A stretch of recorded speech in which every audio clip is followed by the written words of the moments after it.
Obesity is a staggering problem, yet health authorities seem powerless to do anything about it. Guidelines on nutrition are issued by trusted health experts.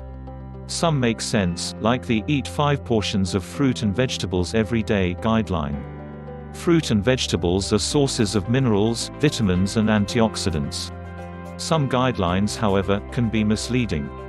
For example, when in 1987 the UK government asked medical experts to come up with a safe alcohol consumption limit, nobody could because no studies had been done. An arbitrary safe figure of 21 units per week for men and 14 for women was arrived at, but these were simply plucked out of thin air. In 2016, a panel of experts downgraded this figure to 14 units per week for both sexes. Some panel members were found to represent the Temperance Society and anti-alcohol lobbies. The drinks industry was never consulted. Do you smell a rat? Are there any guidelines for damaging fructose consumption? There are none. Fructose is as bad for the liver as alcohol, if not worse.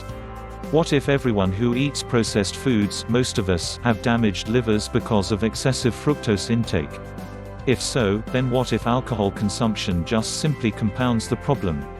Without fructose, maybe alcohol consumption actually makes no difference. It never did in days gone by.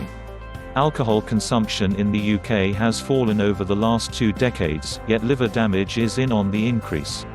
A high fructose diet seems to be the culprit. Expect no fructose guidelines to emerge soon because the food industry will not allow.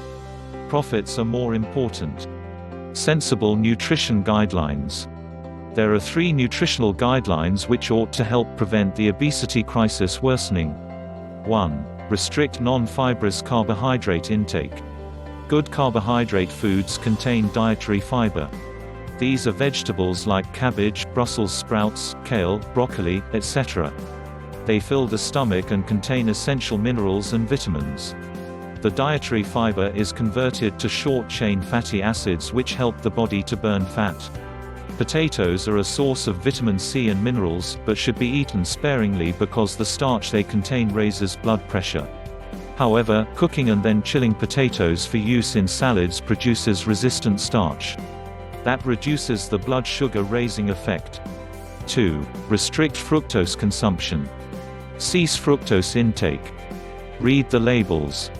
Fructose is present in processed foods and is harmful to health. Eat no more than 25 grams of fructose a day. All refined carbohydrates turn to sugar and may cause insulin resistance, which is behind chronic illnesses such as obesity. 3. Replace unsaturated fats with healthy saturated fats. Instead of relying on non-dietary fiber carbohydrates like sucrose and fructose, healthy saturated fats present in coconut oil, olive oil, butter from grass-fed cows, raw nuts, organic pastured eggs, avocados, etc., are sources of long-lasting energy. Even pastured meat fat like lard is fine.